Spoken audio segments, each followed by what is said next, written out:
Hey guys, Dan here with another quick graphic novel review. This time I'm reviewing William Gibson's Archangel.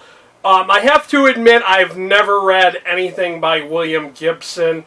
I do know that I have his Neuromancer on my to-be-read list, and I know that he's considered the father of cyberpunk. So, with all this being said, I knew that the name had sounded familiar, and of course, I said I'd never read this author before. And I kind of briefly glanced over this. Like, it has to do with World War II and bombs. A-bombs. So I was like, oh, this sounds right up my alley. It's science fiction, but then upon reading it, come to find out it's about time travel or dimension hopping. So this was right up my alley. I really enjoyed this.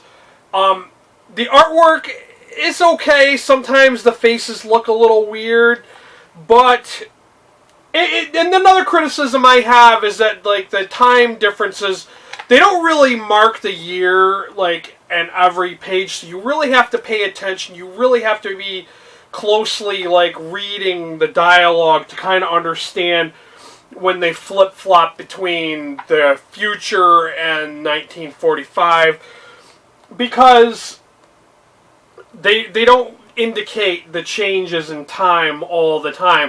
I mean, sometimes it'll always say like, hey, this is 1945, and then it'll go and it'll jump scenes to like in the future, and they don't really show that any markers indicating that that dialogue is taking place in the future.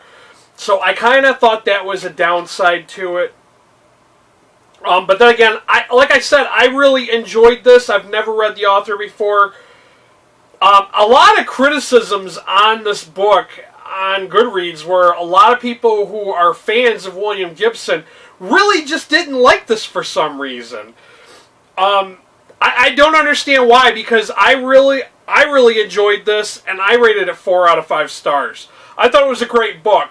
Yeah, it could have been a little bit better. The cliffhanger at the end was really interesting. I'm not going to spoil it, but the face they show in the newspaper, it was just like, yeah, that was funny. And it's kind of like political satire, I guess you could say.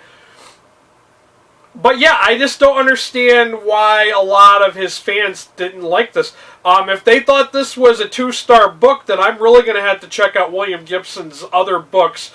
For some reason, they didn't think that he translated well into a comic book format. So I'm really going to have to check out this author now, because I really enjoyed this. And if he writes like time travel stuff like this, I'm going to be hooked on this author. I'll tell you that right now. If you've read this, or if you've read anything by William Gibson, let me know what your thoughts are down below. I know I always say this and no one ever fucking comments. I ask for comments, people. I don't know if you just maybe don't watch this far into the video. I know, and this is another book that I know is not going to be on anyone's radar. This is something, I saw this new at my local library, and I had to check it out. So, of course, I will have a link to purchase it down below if you're interested in reading it. Or if there's anything you can purchase through that link, it really helps my channel. If you're not a subscriber, please hit that subscriber link if you want to see more graphic novel reviews, comic books, stuff like that. That's all I got. Thanks for watching, guys. Until next time, later.